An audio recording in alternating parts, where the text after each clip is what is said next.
Paris poursuivra assurément le dialogue avec Moscou, a déclaré le président français Emmanuel Macron. Le président français Emmanuel Macron a réfuté la faute morale qui empêcherait Paris de maintenir les communications avec Moscou, dans un discours devant les diplomates français à l'Élysée. Emmanuel Macron n'a pas manqué de rappeler aux Français que cette guerre sera longue tandis qu'il fustigeait l'attitude des autres pays qui se refusent à dialoguer avec la Russie. Le travail d'un diplomate est de parler à tout le monde et en particulier aux personnes avec lesquelles nous ne sommes pas d'accord, a déclaré Macron lors de son discours solennel devant les diplomates français réunis à Paris. Il a ainsi lancé un appel aux autres nations en disant ceci, qui veut que la Turquie soit la seule puissance mondiale à parler à la Russie. La France continuera à parler avec la Russie, a-t-il ajouté en soulignant que Paris respectera ses accords avec ses alliés. Nous ne devons pas céder aux fausses mœurs qui veulent nous affaiblir, a ajouté le français Macron, en réponse aux critiques virulentes de certains cercles de l'UE au sujet de ses appels avec Poutine. Au sujet de la position de la France sur le conflit en Ukraine, Macron a déclaré que la France ne participe pas à la guerre, nous ne voulons pas, mais aussi que nous ne pouvons pas nous permettre de laisser à la Russie la victoire militaire en prenant le territoire gagné parce qu'il signifierait la défaite de l'ordre international et de nos valeurs.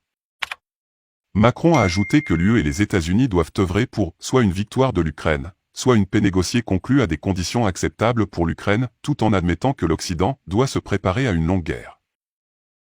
Macron a averti l'UE contre les types les plus belliqueux qui risqueraient de propager le conflit et de couper complètement les communications, sans préciser à qui il faisait référence. Selon lui, l'UE ne devrait pas non plus abandonner ses membres les plus à l'Est pour soutenir l'Ukraine, a-t-il ajouté, faisant référence à la Pologne et aux États baltes, ses principaux détracteurs sur sa politique et ses contacts avec la Russie. L'unité européenne est la clé, et j'ose dire que la division de l'Europe est l'un des objectifs de guerre de la Russie, a-t-il affirmé.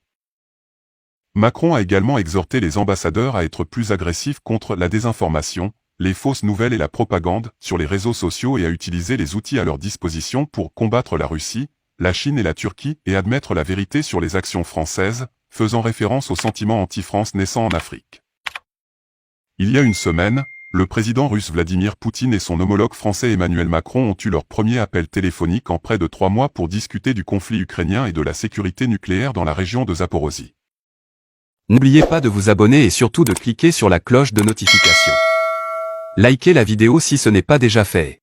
Laissez aussi votre point de vue en commentaire.